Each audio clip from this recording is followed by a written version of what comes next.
If you're in Fort Bragg or Mendocino, just a short drive will get you to the Caspar Pond. On August 9th, 2026, I went back to Caspar Pond after realizing I hadn't actually seen the entrance the first time I drove past it. I'd heard the trail was now officially open. The locals have quietly walked it for years, so I wanted to take a proper look. From Highway 20 in Fort Bragg, I headed south the 4 miles to Fern Creek Road, just past the Jug Handle Bridge. The pond sits right on the northeast corner of Highway 1 and Fern Creek. Easy to miss if you're not watching for it. I parked in the small community parking area on the south side of Fern Creek, directly across from the water, though there's also room to park on the north side and a large pullout around the corner. The new sign explains how the Mendocino Land Trust manages the trail, created with help from the Audubon Society and a bequest from Judith Schaefer Clark, with the easement donated by Michael St. John. Standing there reading it, I could see the pond stretching out behind the grasses, and in one of the photos, a great blue heron was posted at the shoreline, perfectly still, as if welcoming visitors to the newly marked trail.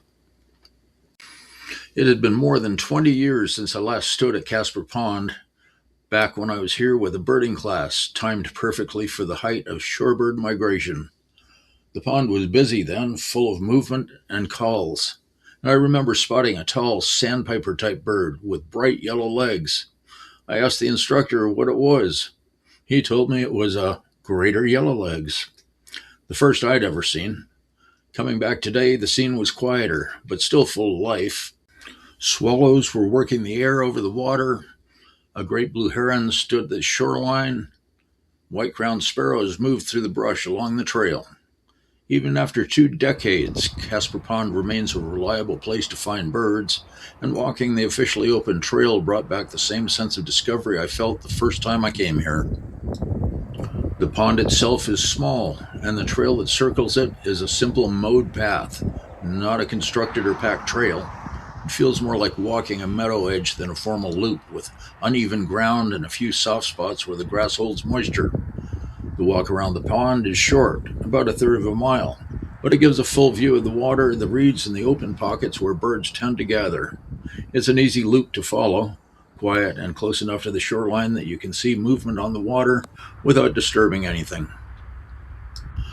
The vegetation around the pond changes as you move along the mowed path, and you can see why the trail needed to be cut in. Without it, the growth would be almost impossible to push through.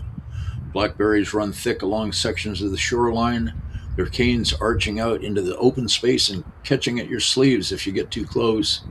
There are thistles scattered through the rougher patches, standing in small clusters where the ground is drier. Mixed in with all of that is a dense, very spiky shrub, probably gorse, the kind that forms tight, needle-covered walls of green. It grows right up to the edge of the path in places, and without the mowing, it would be a solid barrier. The loop may be short, but the vegetation makes it clear how much work goes into keeping the trail walkable.